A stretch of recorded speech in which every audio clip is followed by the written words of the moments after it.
kami dari kelompok 1 akan mempresentasikan hasil diskusi kami yang berjudul Sistem Penghantaran Obat Liposom.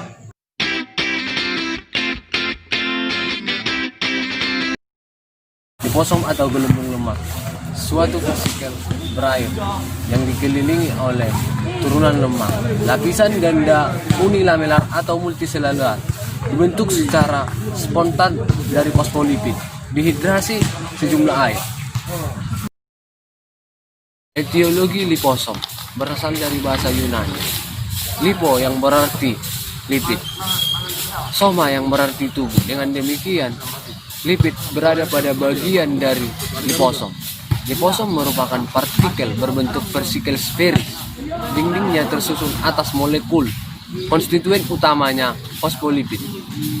Lapisan ganda yang dibungkus kompartemen cairan di dalamnya. Di sini terdapat dua lapisan. Lapisan yang pertama itu hidrofilik dan lapisan yang kedua ada hidrofobik. Hasilnya amfifilik yang memiliki struktur dasar gliserol dan terdiri dari bagian kepala yang polar gugus fosfat dan bagian hidrofobik 1 atau 2 molekul asam lemak. Memiliki muatan netral sedikit negatif. Fosfatidilkolin adalah salah satu fosfolipid yang banyak digunakan dalam sistem liposom karena bahannya yang bersifat alami dan menyerupai lipid membran sel dan bersifat biokompatibel, biodegradasi, non-toksik, tidak memicu respon imun.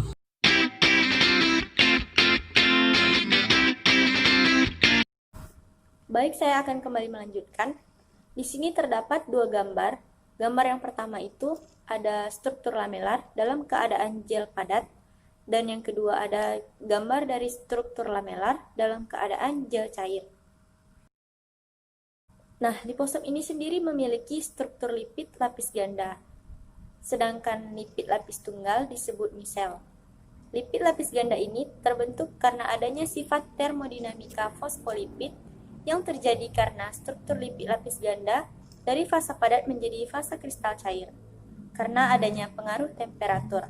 Lipid lapis ganda terbentuk dengan stabil karena mempunyai tingkat energi yang minimal. Hal tersebut disebabkan karena bagian hidrofil dari fosfolipid yang menjauhi bagian lipofilik, dan juga karena adanya interaksi van der Waals yang kuat antar rantai asil. Baiklah, selanjutnya ada komponen yang paling sering digunakan dalam pembuatan liposom. Ada 4 komponen. Komponen yang pertama itu, atau yang paling umum, yaitu fosfatidilkolin. Dan yang kedua, lipid bermuatan netral, contohnya sphingomyelin dan fosfatidil-etanolamin. Yang ketiga, lipid bermuatan negatif atau fosfolipid asam, contohnya dipalmitoil fosfatidilgliserol atau DPPG dan dipalmitoil fosfatidilkolin atau DPPC. Yang keempat, ada tambahan lain, contohnya kolesterol. Kolesterol ini sendiri digunakan untuk meningkatkan stabilitas, menurunkan porositas atau kebocoran melalui membran, dan mencegah adanya agregasi dan fusi dari liposom.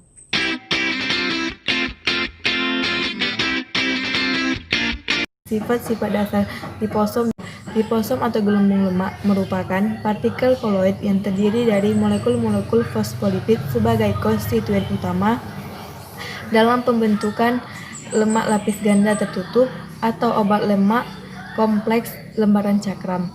Walaupun kandungan lemak dapat bervariasi, banyak formulasi yang digunakan produk sintesis fosfolipid alami, terutama fosfatidilkolin. Selanjutnya, klasifikasi liposom. Yang pertama, liposom konvensional dengan lipid lapis ganda dalam lingkungan berair. Yang kedua, imunoliposom yang memiliki target berupa antibodi. Yang ketiga, long circulation liposom dengan polimer protektif seperti PEG yang melindungi permukaan liposom dari interaksinya dengan protein absonin.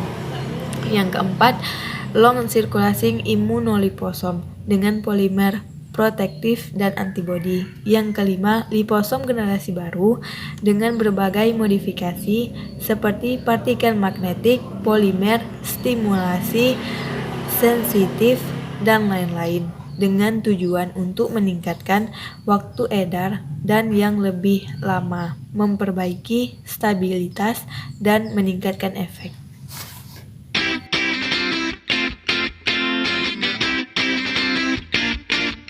Jenis-jenis liposom ada 4, yaitu yang pertama, vesicle multilamellar atau MLF. Liposom MLF dapat dikatakan sebagai bentuk awal liposom. MLF merupakan liposom multikompartemen dengan ukuran vesikelnya 100 nanometer sampai dengan 1000 nanometer, dan setiap vesikel biasanya terdiri atas 5 atau lebih lamela. Yang kedua ada unilamellar kecil, atau yang disingkat dengan SUF. SUF memiliki variasi ukuran terkecil. Ukuran SUF didasarkan pada kekuatan ionisasi medium cair dan komposisi lemak pada membran.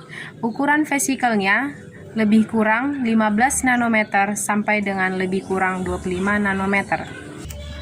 Yang ketiga ada unilamellar besar, atau disingkat dengan LUF. LUF memiliki ukuran yang lebih besar dari SUF. Liposom ini memiliki ukuran vesikel 500 sampai 1000 nanometer. Yang keempat itu ada vesikel unilamellar intermediate atau IUF. Liposom ini berukuran 100 sampai 200 nanometer. IUF dapat bertahan lebih lama dalam sirkulasi dan stabilitasnya baik sehingga sangat bermanfaat dalam penghantaran sistem obat. Karakteristik MLF atau multilamellar vesicle yang sangat bermanfaat dalam sistem penghantaran obat, yaitu yang pertama, dibuat dengan metode thin film hydration, yang kedua, lebih dari satu layer, yang ketiga, enkapsulasi, obat lipofilik cukup besar, yang keempat, stabil dalam penyimpanan jangka panjang, yang kelima, cepat dibersihkan oleh RES, yang keenam, mudah disiapkan.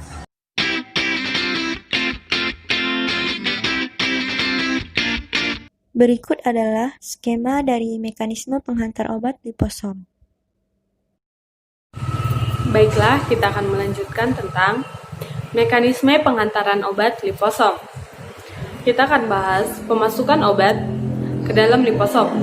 Nah, metode pemasukan obat ke dalam liposom dilakukan dengan dua cara, yaitu yang pertama, masuk ke dalam membran liposom, dan yang kedua, masuk ke fase air liposom. Kemudian, pelepasan obat dari liposom. Terdapat beberapa proses pelepasan substansi materi dari liposom.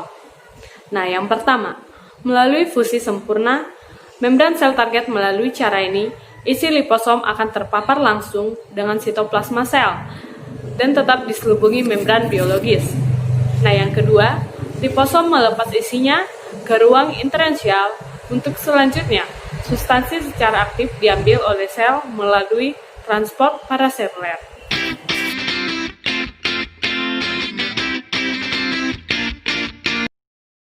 Konsep formulasi dan preparasi sediaan liposom. Dibersihkan sebanyak 8,70 gram fosfolipid kedelai pada 100 ml air suling pada suhu 60 derajat Celcius. Kemudian dihomogenkan dengan menggunakan ultraturat selama 60 detik. Dan dideksokinasi menggunakan deksokinator selama 30 menit pada suhu 60 derajat Celcius. Formulasi yang dibuat itu ada dua. Yang pertama, ada formulasi dengan tidak adanya penambahan zat aktif. Dan yang kedua, ada formulasi dengan penambahan zat aktif di mana bertujuan untuk mengetahui pengaruh dari penambahan zat aktif terhadap ukuran liposom yang dihasilkan. Kemudian, zat aktif yang digunakan itu adalah 4N butyl resonitol, di mana ditambahkan pada awal deksonifikasi sebanyak 0,1 gram. Liposom memiliki keterbatasan sebagai pembawa obat, termasuk kurang stabil secara fisika kimia. Problem sterilisasi, inkompatibilitas dengan obat, efek imunologi, dan toksikologi penggunaan liposom dalam bentuk suspensi berair menjadi terbatas, sehingga formulasi sebaiknya disimpan dalam bentuk kering dan dihidrasi sebelum digunakan untuk menghasilkan suspensi berair liposom atau proliposom. Proliposom merupakan granular yang free flowing dan pada saat ditambahkan air terdispersi menjadi suspensi isotonik untuk pemakaian intravenus atau pemberian melalui rute lain. Studi stabilitas menunjukkan distribusi ukuran proliposom yang terhidrasi tidak berubah secara signifikan lebih dari 9 bulan pada suhu 20 derajat.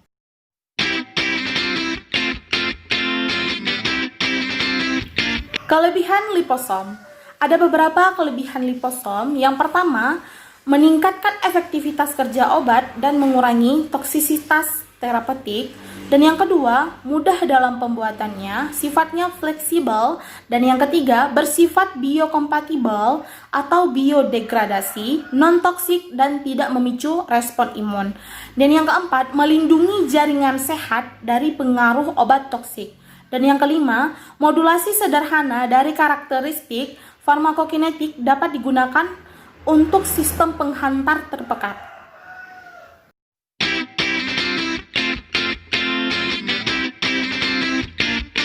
Selanjutnya, aplikasi dan manfaat dari liposom.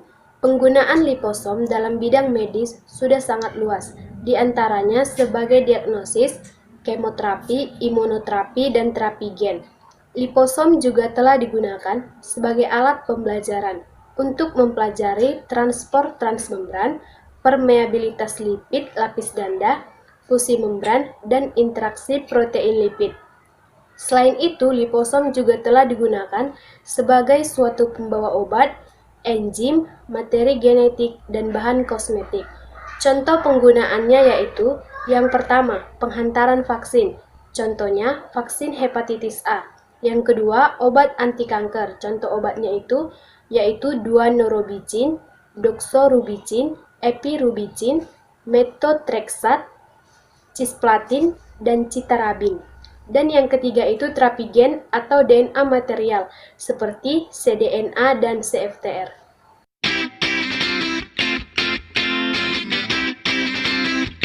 Selanjutnya, liposom sebagai pembawa obat memiliki beberapa kelebihan, yaitu yang pertama, liposom dapat mengarahkan obat pada target tertentu, misalnya pada long circulation liposom yang bekerja pada target area patologis tertentu. Yang kedua, liposom sebagai reservoir obat yang melepaskan obat secara perlahan sehingga akan meningkatkan efektivitas obat dan memperpanjang masa edar obat dalam darah.